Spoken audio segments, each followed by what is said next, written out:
కేంద్ర మంత్రి జయశంకర్ భద్రతా వైఫల్యంపై కేంద్రం సీరియస్ గా ఉంది. యూకేలో టూర్లో ఉన్న జయశంకర్ కారు దగ్గరికి పాకిస్తానీ భద్రతాదారుడు ఒకేసారి భారతీయ జెండా నినాదాలతో కూడా దగ్గరికి వచ్చాడు. ఇక ఈ నేపథ్యంలో అప్రమత్తమైన మొత్తం చుట్టూ ఉన్న అధికారులందరూ కూడా అప్రమత్తమయ్యారు. ఇక ఇదే నేపథ్యంలో దుండగుడిని అదుపులోకి కూడా తీసుకున్నట్లు కూడా తెలుస్తుంది. ఘటన తీవ్రంగా ఖండించారు భారత ప్రభుత్వం. ఇప్పటికే ఈ ఘటనపై ఆతిథ్య దేశం కూడా తగిన చర్యలు తీసుకుంటుంది.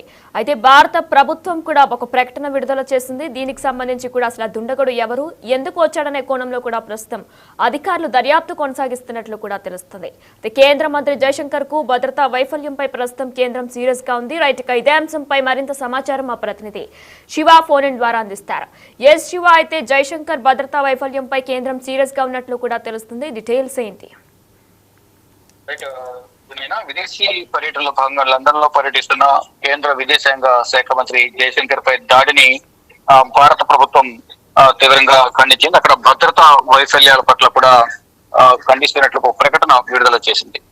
మొత్తంగా చూసుకుంటే ఏదైతే చార్ధామ్ హౌస్ లో వెలుపల ఖలిస్తాన్ అనుకూల నినాదాలు చేస్తున్న కొంతమంది నిరసనకారులు ఒక గుంపుగా ఏర్పడి ఎప్పుడైతే జయశంకర్ తన సమావేశాన్ని ముగించుకుని బయటకు వచ్చిన వెంటనే థింక్ ట్యాంక్, లండన్ లోని థింక్ ట్యాంక్ నుండి బయటకు వచ్చిన వెంటనే ఈ ఖలిస్తానీ అనుకూల నిరసనలు చేస్తున్న వారంతా కూడా దానిలో గుంపు నుంచి ఒకరు వచ్చి జయశంకర్ కారుకు ఉన్న ఇండియన్ ఫ్లాగ్ ను తీసివేసే ప్రయత్నం చేసి దానిపై కారుపై దాడి చేసే ప్రయత్నం చేసిన నేపథ్యంలో అక్కడున్న భద్రతా సిబ్బంది వెంటనే అతన్ని అదుపులోకి తీసుకున్నట్లు కూడా చెప్తూ ఉన్నారు. కానీ భద్రతా వైఫల్యం అనేది కొట్టొచ్చినట్లు కనిపిస్తున్నట్టు కూడా ఇటు భారత విదేశాంగ కార్యాలయం నుంచి కూడా స్పందించారు. విదేశాంగ సంబంధించిన కార్యదర్శి కూడా ఏదైతే జయశంకర్ పై జరిగిన దాడిని డేవిడ్ లామిన్ తో ద్వైపాక్షిక సంబంధాల గురించి ఇద్దరి మధ్య జయశంకర్ అలాగే అక్కడున్న విదేశాంగ కార్యదర్శితో డేవిడ్ లామిన్ తో ద్వైపాక్షిక చర్చలు జరిపిన తర్వాత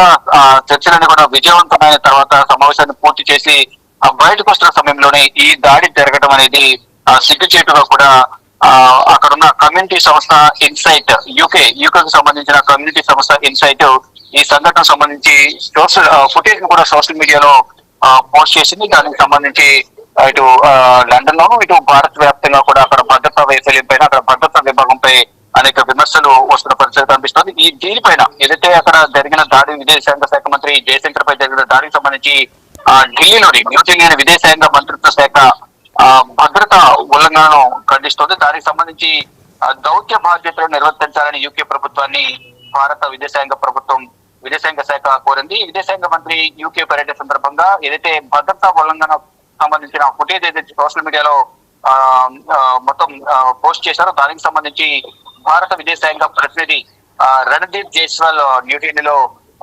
దానికి సంబంధించి స్పందించారు. ఇక వేర్పాటువాదులు అలాగే తీవ్రవాదులు ఎవరైతే ఉన్నారో ఈ ఖలిస్తానికి సంబంధించిన అనుకూలులు ఎవరైతే ఉన్నారో ఆ దాడి చేయడానికి తీవ్రంగా ఖండిస్తడం, కానీ భద్రత కూడా కట్టుదిట్టం చేసుకుంటే బాగుండేది అనేది ఒక సూచన అయితే భారత విదేశాంగ శాఖ కార్యదర్శి చేస్తున్నారు. కానీ ఎంత భద్రత ఉన్నా వారు ముందస్తు ప్రణాళిక ప్రకారం అక్కడ దాడి జరిగిందనేది కూడా ఆ లండన్ భద్రతా విభాగం చెప్తుంది. కానీ అధికారికంగా ఎవరిని అరెస్ట్ చేశారు అనేది మాత్రం ఇప్పటి వరకు ధృవీకరించలేదు. కానీ ఒకరిని ఎవరైతే దాడి చేయడానికి వచ్చారో అతన్ని మాత్రం ప్రజెంట్ అదుపులోకి తీసుకున్న తర్వాత ప్రజెంట్ అయితే అధికారికంగా ప్రకటించకపోయినప్పటికీ అంతర్గతంగా ఎవరైతే అదుపులోకి తీసుకున్నామో అతన్ని విచారిస్తున్నాం. ఎందుకు దాడి చేయడానికి వచ్చారు, ఎందుకు దాడి చేయవలసి వచ్చింది అనే కోణంలో దర్యాప్తు కొనసాగుతుంది. అతనికి ఎవరెవరు ఉన్నారు అనే దాంట్లో కూడా అక్కడ ఉన్న విదేశాంగ శాఖ సంబంధించి లండన్ విదేశాంగ ప్రతినిధులు అక్కడ భద్రతా సిబ్బంది అంతా కూడా ఆ దాడికి ప్రయత్నించిన ఎవరైతే ఉన్నారో అతన్ని అదుపులో తీసుకుని ప్రజెంట్ దర్యాప్తు కొనసాగిస్తున్నామంటూ ఇటు లండన్ విదేశాంగ శాఖ ప్రతినిధులు చెప్తున్నప్పటికీ కూడా అధికారికంగా ఎవరిని అరెస్ట్ చేశారని ప్రకటించలేదంటే కూడా భారత విదేశాంగ చెప్తోంది. మొత్తంగా చూసుకుంటే విదేశీ పర్యటన ఉన్న భారత విదేశాంగ శాఖ మంత్రి జయశంకర్ పై దాడిని మాత్రం ఇటు కేంద్ర ప్రభుత్వం భారత విదేశాంగ కార్యదర్శి తీవ్రంగా ఖండిస్తూ ఉన్నారు. శివ, మరి ఘటన ఏ టైంలో చోటు చేసుకుంది, దానిపైన ఏమైనా డీటెయిల్స్ ఉన్నాయా? అలానే ఘటన ఆతిథ్య దేశం తగిన చర్యలు తీసుకుంటుందంటూ కూడా చెప్పుకొచ్చారు. అసలు ఈ ఘటన ఏ టైంకి చోటు చేసుకుంది, దానిపైన అప్డేట్ ఏమైనా ఉందా? ఏదైతే విదేశాంగ కార్యదర్శి లండన్ విదేశాంగ కార్యదర్శి ఇటు భారత విదేశాంగ మంత్రి ఇద్దరి మధ్య నిన్న రాత్రి లండన్ కాలమానం ప్రకారం బుధవారం రాత్రి ఈ సమావేశం జరిగింది. సమావేశం జరిగిన తర్వాత ఇద్దరి మధ్య పరస్పర ఒప్పందాలు కానీ ద్వైపాక్షిక సంబంధాల గురించి సానుకూలంగా చర్చలు ముగిసిన తర్వాత ఈ సమావేశం విజయవంతమైన తర్వాత బయటకు వచ్చే సందర్భంలో నిన్న రాత్రి అంటే అక్కడ లండన్ కాలమానం ప్రకారం బుధవారం రాత్రి ఈ దాడి జరిగినట్లు కూడా భద్రతా విభాగం చెప్తోంది. అయితే భద్రతకు సంబంధించి అన్ని విధాల చర్యలు తీసుకున్నప్పటికీ ఆ నిరసనకారులు తప్పించుకుని ఎవరైతే బార్కెట్స్ ఏర్పాటు చేశామో అక్కడ నుంచి తప్పించుకుని మా భద్రతా సమూహం నుంచి వచ్చి మరి ఆ కారుపై దాడి చేయడానికి ప్రయత్నించారు. అటువంటి వ్యక్తిని మేము అదుపులోకి తీసుకున్నామనేది వారు చెప్తూ ఉన్నారు. కానీ ఇక్కడ భారత విదేశాంగ కార్యదర్శి మాత్రం భద్రతా వైఫల్యం పట్టొచ్చినట్టు కనిపిస్తుంది. కానీ భద్రతను సరైన రీతిలో ఏర్పాటు చేయాలి, విదేశీయానికి సంబంధించిన అతిథులు వచ్చినప్పుడు వారికి రక్షణ కల్పించాలనేది ఒక వార్త అయితే, ఒక విమర్శ అయితే భారత్ నుండి వినిపిస్తూ ఉంది. Right, thanks for the details Shiva. కేంద్ర మంత్రి జయశంకర్ కు భద్రతా వైఫల్యంపై కేంద్రం సీరియస్ గా ఉంది. అయితే లండన్ టూర్ లో ఉన్న కేంద్ర మంత్రి జయశంకర్ కారు దగ్గరకు ఒక్కసారిగా ఖలిస్తాన్ మద్దతుదారుడు భారత జాతీయ జెండా చేత పట్టుకుని దూసుకొచ్చిన వైనం ఏర్పడింది. ఇక జాతీయ జెండాను అవమానిస్తూ దుండగుడు నినాదాలు కూడా చేశాడు. ప్రజెంట్ ఆ విజువల్స్ కూడా మనం లైవ్ లో కూడా చూస్తున్నాం. అయితే వెంటనే అప్రమత్తమైన భద్రతా సిబ్బంది దుండగుడిని అదుపులోకి తీసుకున్నారు పోలీసులు. ఘటన తీవ్రంగా ఖండించింది భారత ప్రభుత్వం. అయితే దుండగుడు ఎక్కడి నుంచి వచ్చాడు, అసలు ఎందుకు వచ్చాడు, ఎందుకు భారతీయ జెండా పట్టుకుని వచ్చాడు అనే కోణంలో కూడా ప్రస్తుతం అధికారులు దర్యాప్తు కొనసాగిస్తున్నట్లు తెలుస్తుంది. ఈ ఘటనపై ఆతిథ్య దేశం కూడా తగిన చర్యలు తీసుకుంటుందని ఆశిస్తున్నామని భారత ప్రభుత్వం ఒక ప్రకటన కూడా విడుదల చేసింది. కానీ కేంద్ర మంత్రి జయశంకర్ కు భద్రతా వైఫల్యంపై కేంద్రం సీరియస్ గా ఉన్నట్లు కూడా తెలుస్తుంది.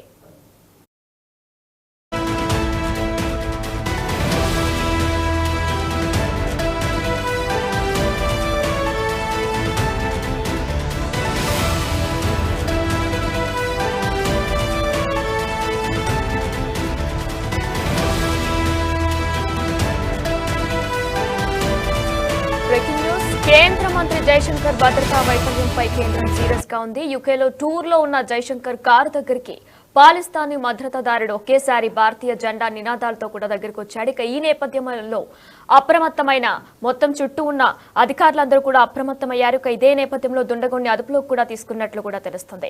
ఘటన తీవ్రంగా ఖండించారు భారత ప్రభుత్వం. ఇప్పటికే ఈ ఘటనపై ఆతిథ్య దేశం కూడా తగిన చర్యలు తీసుకుంటుంది. అయితే భారత ప్రభుత్వం కూడా ఒక ప్రకటన విడుదల చేసింది. దీనికి సంబంధించి కూడా అసలు దుండగుడు ఎవరు, ఎందుకు వచ్చాడనే కోణంలో కూడా ప్రస్తుతం అధికారులు దర్యాప్తు కొనసాగిస్తున్నట్లు కూడా తెలుస్తుంది. కేంద్ర మంత్రి జయశంకర్ కు భద్రతా వైఫల్యంపై ప్రస్తుతం కేంద్రం సీరియస్ గా ఉంది. రైట్, ఇక ఇదే అంశంపై మరింత సమాచారం మా ప్రతినిధి శివ ఫోన్ ఇన్ ద్వారా అందిస్తారు. ఎస్ శివ, అయితే జయశంకర్ భద్రతా వైఫల్యంపై కేంద్రం సీరియస్ గా ఉన్నట్లు కూడా తెలుస్తుంది. డీటెయిల్స్ ఏంటి? విదేశీ పర్యటనలో భాగంగా లండన్ లో పర్యటిస్తున్న కేంద్ర విదేశాంగ శాఖ మంత్రి జయశంకర్ పై దాడిని భారత ప్రభుత్వం తీవ్రంగా ఖండించింది. అక్కడ భద్రతా వైఫల్యాల పట్ల కూడా ఖండిస్తున్నట్లు ఒక ప్రకటన విడుదల చేసింది. మొత్తం చూసుకుంటే ఏదైతే చార్ధామ్ హౌస్ లో వెలుపల ఖలిస్తాన్ అనుకూల నినాదాలు చేస్తున్న కొంతమంది నిరసనకారులు ఒక గుంపుగా ఏర్పడి ఎప్పుడైతే జయశంకర్ తన సమావేశాన్ని ముగించుకుని బయటకు వచ్చిన వెంటనే థింక్ ట్యాంక్, లండన్ లోని థింక్ ట్యాంక్ నుండి బయటకు వచ్చిన వెంటనే ఈ ఖలిస్తానీ అనుకూల నిరసనలు చేస్తున్న వారంతా కూడా దానిలో గుంపు నుంచి ఒకరు వచ్చి జయశంకర్ కారుకు ఉన్న ఇండియన్ ఫ్లాగ్ ను తీసివేసే ప్రయత్నం చేసి దాని కారుపై దాడి చేసే ప్రయత్నం చేసిన నేపథ్యంలో అక్కడున్న భద్రతా సిబ్బంది వెంటనే అతన్ని అదుపులోకి తీసుకున్నట్లు కూడా చెప్తూ ఉన్నారు. కానీ భద్రతా వైఫల్యం అనేది కొట్టొచ్చినట్లు కనిపిస్తున్నట్టు కూడా ఇటు భారత విదేశాంగ కార్యాలయం నుంచి కూడా స్పందించారు. విదేశాంగ సంబంధించిన కార్యదర్శి కూడా ఏదైతే జయశంకర్ పై